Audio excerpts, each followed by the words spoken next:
नमस्कार साथियों, स्वागत है आपका गोल मंत्रा एकेडमी के परिवार में। आज का जो टॉपिक होगा भूगोल में भारत में जो उद्योग के बारे में हम पर चर्चा करेंगे। उद्योग जो आपके कृषि में हो सकता है, आपका स्टील प्लांट वगैरह बहुत सारे आपके उद्योग आते हैं। अब उन टॉपिक से जो आपके मुख्य आपके पेपर में क्वेश्चन पूछे जाते हैं, हम केवल उन्हीं को चर्चा करेंगे। वैसे तो ये बहुत बड़ा चैप्टर है, जितना आप पढ़ेंगे उतना ही कम है। तो चलिए हम स्टार्ट करते हैं। भारत में उद्योग क्या है आपका? भारत में उद्योग, ये चीज़ आपको याद रखना है। अगर पूछे भारत में जो पहले आपके उद्योग मंत्री थे वो कौन थे आपके, तो डॉक्टर श्यामा प्रसाद मुखर्जी। क्या थे आपके? डॉक्टर श्यामा प्रसाद मुखर्जी। अब हम देखेंगे यहाँ से कि जितने भी आपके सन वाले हैं इनको आपको याद रखना है। और एक चीज़ और बताना चाहेंगे, जैसे ये जो लिखा हुआ है तो ये सब सफल कारखाने हैं। क्या आपके? सफल कारखाने हैं। जैसे हम कह दें प्रथम सूती वस्त्र उद्योग, ये मुंबई में लगाया गया है 1854। क्या इसके पहले नहीं लगाया गया? लगाया गया है। इसके पहले कोलकाता में लगाया गया, लेकिन वो सब क्या है, असफल रहे हैं। तो यहाँ पे जितने सब लिखे हुए हैं ये सफल कारखाने ही हैं, और पेपर में यही पूछे जाते हैं। असफल वाले जो है वो पेपर में कभी पूछे नहीं जाते हैं। तो देखेंगे हम लोग 1854। तो भारत की जो पहली सूती वस्त्र उद्योग की जो फैक्ट्री है ये स्थापित की गई है। कहाँ पे? ये मुंबई में स्थापित की गई है। किसके द्वारा? कौसाजी नानाभाई डाबर के द्वारा। कौसाजी नानाभाई डाबर के द्वारा मुंबई में पहली बार सूती वस्त्र जो है फैक्ट्री जो है ये डाली गई है। कब? ये 1854 में। तो तीन चीज़ें एक साथ याद रखना, 1854, 55 और क्या होगा 76। 54, 55, 76। 54 में सूती है और 55 में जूट है और 76 में क्या है, ऊन है। तो अब हम आते हैं कहाँ पे आते हैं, 55 में आते हैं। और ये भारत की प्रथम जूट मिल है। क्या आपका? भारत की जो प्रथम जूट मिल है ये कोलकाता के इरिसरा स्थान पे क्या स्थापित की गई है, ये भी आपको याद रखना है। तो ये आपका 1855 है। तो 54 हो गया है, 55 हो गया है। अब हम आते हैं 1876 में। तो भारत में जो पहली ऊनी मिल की जो फैक्ट्री है ये 1876 में स्थापित की गई है। और जो है ये स्थान है आपको याद रखना है कानपुर। क्या है आपका? कानपुर। तो कानपुर में जो है भारत की पहली ऊनी मिल को स्थापित किया गया है, ये चीज़ आपको याद रखना है। तो फिर से बहुत आसान है, 54, 55 और आपका क्या हो जाएगा 76। 54, 55, 76। 54 मुंबई है और 55 कोलकाता है और 76 क्या है, कानपुर। कानपुर मतलब यूपी। ये चीज़ आपको याद रखना है। आगे हम देखेंगे कि प्रथम रेशम मिल। तो जो प्रथम रेशम मिल जो है ये स्थापित की गई है, ये भी पश्चिम बंगाल में 1932 में स्थापित की गई है। और स्थान क्या है आपका? हावड़ा है। क्या है आपका? हावड़ा। तो भारत की जो पहली रेशम मिल है ये स्थापित की गई है 1932 में। कहाँ पे? हावड़ा में स्थापित की गई है। इसको आपको याद रखना है। और फिर इसके बाद हम देखेंगे दिया सलाई। प्रथम दिया सलाई जो फैक्ट्री है 1921 में इसे स्थापित किया गया है। तो गुजरात में एक स्थान है आपको याद रखना है, अहमदाबाद। क्या है आपका? अहमदाबाद। तो अहमदाबाद जो है, अहमदाबाद में ही भारत की पहली जो है दिया सलाई की जो फैक्ट्री क्या स्थापित की गई है, ये 1921 में। ये चीज़ आपको याद रखना है। अगर आपसे पूछे कि यूपी में कौन सा ऐसा स्थान है जो दिया सलाई के लिए प्रसिद्ध है, तो आपको याद रखना है बरेली। क्या याद रखना है? बरेली दिया सलाई के लिए प्रसिद्ध है, ये भी आपको याद रखना है। और दिया सलाई में अगर पूछे कौन सा फास्फोरस प्रयोग किया जाता है, तो आपको याद रखना है लाल फास्फोरस। तो दिया सलाई में लाल फास्फोरस का प्रयोग किया जाता है। और इसकी जो पहली फैक्ट्री 1921 में अहमदाबाद में स्थापित की गई है। और यूपी में दिया सलाई के लिए कौन सा स्थान प्रसिद्ध है, तो आपको याद रखना है लखनऊ के आगे है, शाहजहांपुर के पहले है, वो स्थान है आपका बरेली। क्या है आपका? बरेली। नेक्स्ट हम देखेंगे, तीन को एक साथ लेके चलेंगे, 1867, 1879, 1947। तो 1867 है, 1879 है और 1947। और तीनों का संबंध किससे है? कागज से है। अब कागज की फैक्ट्री जैसे हम कहते हैं पहली फैक्ट्री बालीगंज कोलकाता में स्थापित की गई, क्या इसके पहले नहीं स्थापित की गई हैं, लेकिन वो सब क्या है, असफल रही हैं। तो आपको ये याद रखना है कि 1867 में बालीगंज कोलकाता में भारत में पहली जो है कागज की फैक्ट्री ये स्थापित की गई है। तो क्वेश्चन आपसे पूछेगा कि कागज की फैक्ट्री सर्वप्रथम कब स्थापित की गई? 1867 में। कहाँ पे? बालीगंज में। ये चीज आपको याद रखना है। बालीगंज कहाँ पे है? ये आपका पश्चिम बंगाल में है। नेक्स्ट है आपका 1879 से क्या बनेगा कि यूपी में पहली बार कागज की फैक्ट्री कब स्थापित की गई है? 1879 में। स्थान क्या है आपका? लखनऊ है। ये पॉइंट आपको याद रखना है कि भारत में 1867 बालीगंज कोलकाता, और यूपी में हम बात करेंगे 1879 लखनऊ। क्या होगा? लखनऊ।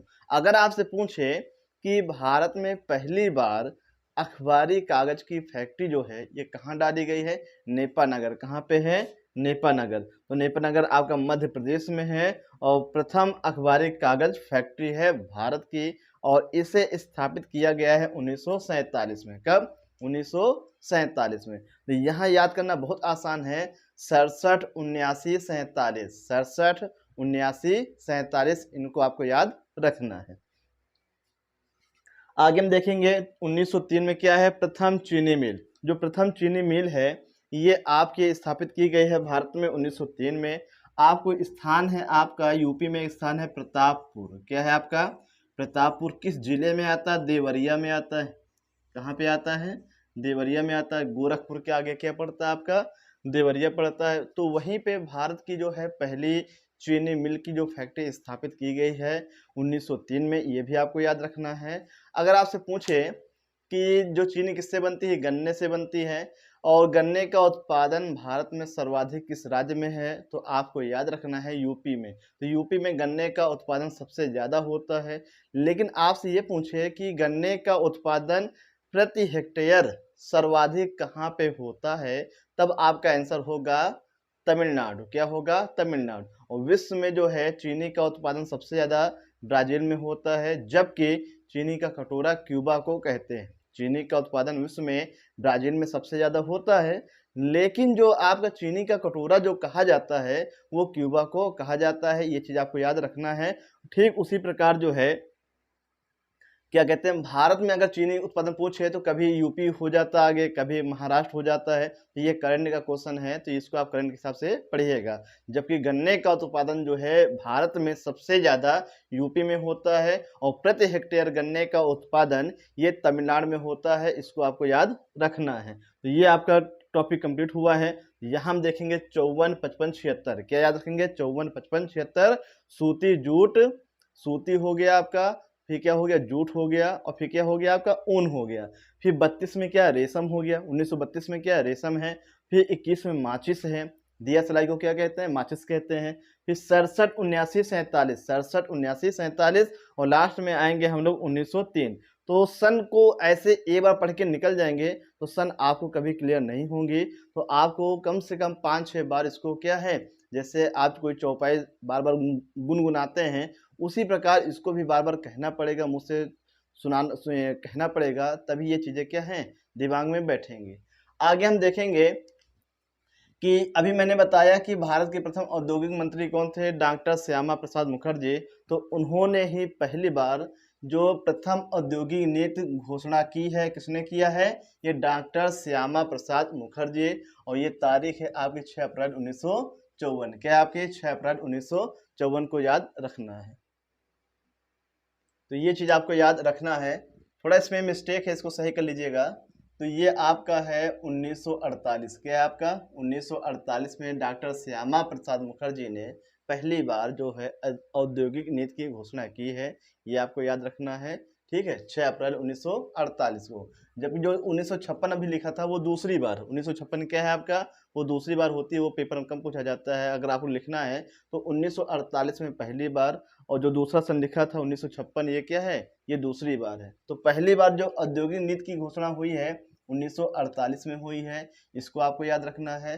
अब हम यहाँ देखेंगे जो भारत में हिंदुस्तान स्टील जो प्लांट है, हिंदुस्तान स्टील जो प्लांट है बहुत सारे हैं, लेकिन जो पेपर में पूछे जाते हैं हम उन्हीं को लिखते हैं। और इनके अलावा हम कल भी आपको बताएंगे उद्योग चैप्टर के जो हैं 2 आपके भाग आएंगे। ये पहला भाग है और कल हम क्या दूसरा भाग लेके आएंगे। तो यहाँ से जो आपके ये 4 लिखे हैं और नीचे क्या 5, टोटल 5 हैं, लेकिन 99% इन्हीं चारों से पूछा जाता है। अब ये मत कहना कि हाँ ये नहीं पूछा जाता है, तो ये भी पेपर में आ सकता है। फिलहाल जो सबसे ज़्यादा जो पूछा जाता है भिलाई है, राउरकेला है, दुर्गापुर है, बोकारो। भिलाई, राउरकेला, दुर्गापुर, बोकारो। अब यहाँ से पूछा क्या जाता है, ये पहली बात तो ये है क्या, ये स्टील प्लांट है। क्या आपके ये स्टील प्लांट है, यहाँ पे स्टील वगैरह क्या है, ये कच्चे लौह अयस्क से क्या है ये बनाए जाते हैं। इनको आपको याद रखना है। जैसे हम कहते हैं भिलाई स्टील संयंत्र कारखाना, भिलाई, आप लोग कॉपी में क्या लिखेंगे, भिलाई स्टील संयंत्र कारखाना। ये आपका छत्तीसगढ़ में है। कहाँ पे है, छत्तीसगढ़ में है। और छत्तीसगढ़ में तो है, लेकिन ये भारत ने किस देश के सहयोग से बनाया है, तो आपको याद रखना है रूस के सहयोग से। तो भिलाई स्टील संयंत्र कारखाना ये छत्तीसगढ़ में है। और ये किस देश के सहयोग से बनाया गया है, रूस के सहयोग से बनाया गया है। ये चीज़ आपको याद रखना है। दूसरा है आपका राउरकेला, राउरकेला स्टील संयंत्र कारखाना, ये आपका उड़ीसा में है। और किस देश के सहयोग से बनाया गया है, जर्मनी के सहयोग से बनाया गया है। तो राउरकेला ये जर्मनी है और राज्य कौन सा है, उड़ीसा। आगे हम देखेंगे दुर्गापुर। तो दुर्गापुर जो है ये पश्चिम बंगाल में है। कहाँ पे है, पश्चिम बंगाल में है। और यह ब्रिटेन के सहयोग से बनाया गया, किसके, ब्रिटेन के सहयोग से बनाया गया है। तो सहयोगी देश आप लिखेंगे यहाँ पे ब्रिटेन। क्या है आपका, ब्रिटेन। तो दुर्गापुर स्टील संयंत्र कारखाना ये पश्चिम बंगाल में है और ब्रिटेन देश के सहयोग से ये बनाया गया है। आगे हम देखेंगे बोकारो। तो बोकारो भी आपका ये छत्तीसगढ़ में नहीं है, ये आपको याद रखना है झारखंड में है। कहाँ पे है, झारखंड में है। ये चीज़ आपको याद रखना है। देखिए भिलाई आपका छत्तीसगढ़ में है, बोकारो आपका झारखंड में है। कहाँ पे है, JH का मतलब होगा झारखंड। और ये भी रूस के सहयोग से बनाया गया है। किसके सहयोग से, रूस के सहयोग से बनाया गया है। ये चारों पॉइंट आपको अच्छे से याद रखना है।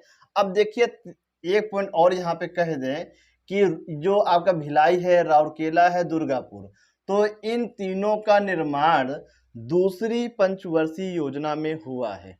भिलाई, राउरकेला, दुर्गापुर, ये जो तीनों स्टील संयंत्र कारखाने हैं, तो इनका जो निर्माण है, पूछेगा आपसे कि कौन सी पंचवर्षीय योजना के दौरान किया गया है, तो आपका प्यारा सा आंसर होगा दूसरी पंचवर्षीय योजना। क्या है आपकी, दूसरी पंचवर्षीय योजना। जब आप पंचवर्षीय योजना पढ़ेंगे तो पहली और दूसरी को भी याद रखना है। जो पहली आपकी है, तो पहली का उद्देश्य क्या है, कृषि है। और दूसरी का उद्देश्य क्या है, तो दूसरी का उद्देश्य भी क्या है, उद्योग है। क्या है आपका, उद्योग। ये पूछा जाता है कि पहली पंचवर्षीय योजना का उद्देश्य क्या है, तो आपको याद रखना है कृषि है। और दूसरी पंचवर्षीय योजना का उद्देश्य क्या रहा है, तो उद्योग रहा है। क्यों, क्योंकि इसी दौरान जो है भिलाई, राउरकेला और दुर्गापुर जो है ये स्टील संयंत्र कारखाने स्थापित किए गए हैं। अगर आपसे पूछे कि पहली पंचवर्षीय योजना जो है किस मॉडल पे आधारित रही है, हेराल्ड डोमर मॉडल पे आधारित रही है। और दूसरी जो है PC महालनोबिस मॉडल पे आधारित रही है। तो पहली पंचवर्षीय योजना कृषि, और मॉडल क्या, उद्देश्य क्या है, कृषि, और मॉडल का नाम क्या है, हेराल्ड डोमर। जबकि दूसरी पंचवर्षीय योजना का उद्देश्य क्या है, उद्योग है, और मॉडल का नाम क्या है, PC महालनोबिस। क्यों, क्योंकि इसी दौरान इन तीनों उद्योग जो है स्थापित किए गए हैं। अब बोकारो को कब, तो बोकारो जो है तीसरी पंचवर्षीय योजना के दौरान जो है इसे बनाया गया है या फिर स्थापित किया गया है। तो ये आपके चारों कंप्लीट हो गए। आगे हम देखेंगे विशाखापत्तनम इस्पात संयंत्र कारखाना। विशाखापत्तनम इस्पात संयंत्र कारखाना। अब देखिए ये कहाँ पे, विशाखापत्तनम आपको पता है ये आंध्र प्रदेश में है। और ये भारत का पहला ऐसा स्टील संयंत्र कारखाना है जो समुद्र के किनारे क्या है, स्थापित किया गया है। अब यहाँ पे देखेंगे इससे जो लौह अयस्क जो प्राप्त किया जाता है बैलाडीला की खान से, ये आया हुआ क्वेश्चन है, इसलिए मैंने इसको लिख दिया है कि विशाखापत्तनम स्टील संयंत्र कारखाना है। और ये कारखाना जो लौह अयस्क कहाँ से प्राप्त करता है, बैलाडीला की खान से। और जो है इसको कोयला कहाँ से प्राप्त होता है? दामोदर घाटी से, दामोदर नदी घाटी से क्या है, इसे क्या है, कोयला प्राप्त होता है। और ये किस देश के सहयोग से बनाया गया है? रूस के सहयोग से बनाया गया। किसके सहयोग से? रूस के सहयोग से बनाया गया है। ये चीज आपको याद रखना है। आगे हम देखेंगे कि पश्मीना ऊन। तो पश्मीना ऊन जो है जम्मू कश्मीर में एक बकरी की प्रजाति पाई जाती है, तो बकरी से ही क्या है, पश्मीना ऊन को प्राप्त किया जाता है। ये भी आपको याद रखना है। अगर ये क्वेश्चन में आया हुआ है कई बार कि पश्मीना ऊन प्राप्त किया जाता है, ऑप्शन बकरी से, भेड़ से, नेवला से, खरगोश से, तो आपको याद रखना है कि पश्मीना ऊन जो है ये बकरी से प्राप्त किया जाता है। आगे हम देखेंगे अंगोरा ऊन। तो अंगोरा ऊन जो है खरगोश से प्राप्त किया जाता है। ये भी आपको याद रखना है। अब देखिए ऊन, रेशम, जूट। तो हम आपसे पूछेंगे कि भारत में सर्वाधिक ऊन का उत्पादन, भारत में सर्वाधिक रेशम का उत्पादन और भारत में सर्वाधिक जूट का उत्पादन कहाँ पे होता है, मतलब किस राज्य में सर्वाधिक होता है? तो हम उस राज्य का नाम लिखेंगे। भारत में सर्वाधिक ऊन का उत्पादन कर्नाटक में होता है। कहाँ पे होता है? कर्नाटक में सबसे ज्यादा जो है ऊन होता है। ये आप पॉइंट बना के लिख लेना। दूसरा पॉइंट है आपका कि भारत में रेशम का उत्पादन सबसे ज्यादा कहाँ पे होता है? ये भी आपका कर्नाटक में होता है। लेकिन जब हम बात करते हैं जूट की, तो जूट में हम लोग आ जाते हैं कहाँ पे? पश्चिम बंगाल में। कहाँ पे आ जाते हैं? पश्चिम बंगाल में है। ये चीज आपको, तीनों पॉइंट आपको याद रखना है। तो ये तीनों पॉइंट आपको याद रखना है कि ऊन का उत्पादन सर्वाधिक कर्नाटक में, रेशम का उत्पादन सर्वाधिक कर्नाटक में, जूट का सर्वाधिक उत्पादन पश्चिम बंगाल में या फिर वेस्ट बंगाल में। तो ये आपका हो गया। अब यहाँ से देखेंगे अहमदाबाद है, कानपुर है, कोयम्बटूर है, मुंबई। तो यहाँ से क्या क्वेश्चन बनते हैं, तो हम मौखिक बोले देना है, आप लिख लेना कि अहमदाबाद को कहते हैं भारत का मानचेस्टर। क्या कहते हैं? भारत का मानचेस्टर किससे कहते हैं? तो अहमदाबाद को कहते हैं। अगर आपसे पूछे कि पूर्व का बोस्टन, फिर से सुनिए पूर्व का बोस्टन लिख दे रहे हैं यहाँ पे कि भारत का मानचेस्टर। तो भारत का जो मानचेस्टर किसे कहते हैं? अहमदाबाद को कहते हैं। अगर हम कहें पूर्व का बोस्टन, पूर्व का बोस्टन किसे कहते हैं? तो आपको याद रखना है अहमदाबाद को ही कहते हैं। दोनों पॉइंट अच्छे से याद रखिएगा कि भारत का मानचेस्टर अहमदाबाद और पूर्व का बोस्टन अहमदाबाद। अब कानपुर से क्या होगा? तो यहाँ पे ध्यान से सुनिएगा। अगर आपसे पूछे पूर्व का मानचेस्टर, पूर्व का मानचेस्टर, तो पूर्व का मानचेस्टर जो ओसाका को कहते हैं। किसे कहते हैं? पूर्व का जो मानचेस्टर है ये ओसाका को कहते हैं। और ये आपका जापान में, कहाँ पे है? जापान में। तो पूर्व का मानचेस्टर ओसाका को कहते हैं। लेकिन मेरा पॉइंट ये है कि भारत में पूर्व का मानचेस्टर किसे कहते हैं? तब आपका आंसर हो जाएगा कानपुर। अगर भारत में पूछे पूर्व का मानचेस्टर, कानपुर। अगर सीधा सीधा ऐसे पूछ रहा है कि पूर्व का मानचेस्टर किसे कहते हैं, तब आपका हो जाएगा ओसाका हो जाएगा, जो कि जापान में है। कहाँ पे है? जापान में। ये आपका है पूर्व का मानचेस्टर, पूर्व का मानचेस्टर। लेकिन इतना ये पर्याप्त नहीं है, इसमें ये लगाना पड़ेगा कि भारत में पूर्व का मानचेस्टर किसे कहते हैं। तो आपको याद रखना है कानपुर को कहते हैं।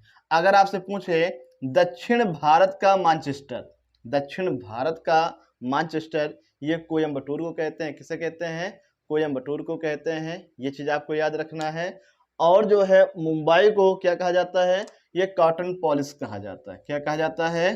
कॉटन पॉलिश कहा जाता है। तो इतने सारे आपको पॉइंट याद रखना है। तो ये चीज आपको याद रखना है। भारत का मानचेस्टर या पूर्व का बोस्टन अहमदाबाद, भारत में पूर्व का मानचेस्टर कानपुर, और दक्षिण भारत का मानचेस्टर कोयम्बटूर, और भारत में जो है क्या कहते हैं, ये कॉटन पॉलिश होगा। क्या होगा आपका? Cotton polish. तो कॉटन जो पॉलिश है ये मुंबई को कहा जाता है। ये भी आपको याद रखना है। मुंबई से बहुत सारे क्वेश्चन बनते हैं। जैसे हम कहते हैं प्रांतीय राजमार्गों की लंबाई सर्वाधिक कहाँ पे है? महाराष्ट्र में है। जबकि राष्ट्रीय राजमार्गों की सर्वाधिक लंबाई कहाँ पे है? यूपी में है। तो इस प्रकार से भारत में जो उद्योग है ये आपका पहला भाग होगा, और कल इसका जो दूसरा भाग आएगा उसको हम कंप्लीट करेंगे। लगभग आपकी भूगोल जो है ये लगभग जो 7-8 लेक्चर में क्या है ये कंप्लीट हो जाएगी। उसके बाद हम जो है क्या इतिहास को शुरू करेंगे।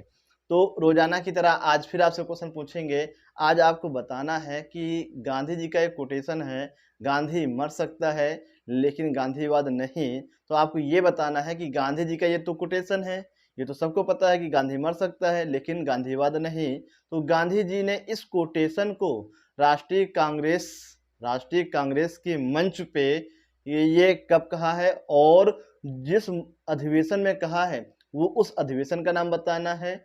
और क्या कहते हैं उस अधिवेशन की अध्यक्षता किसने की है, इस सवाल का जवाब आपको कमेंट सेक्शन में लिख के बताना है। तो फिर से सुनिए, गांधी मर सकता है गांधीवाद नहीं, इसको गांधी जी ने राष्ट्रीय कांग्रेस के किस अधिवेशन में कहा है और उस अधिवेशन की अध्यक्षता किस व्यक्ति ने की है, इसका जवाब आपको कमेंट सेक्शन में लिख के बताना है। धन्यवाद। जय हिंद, जय भारत।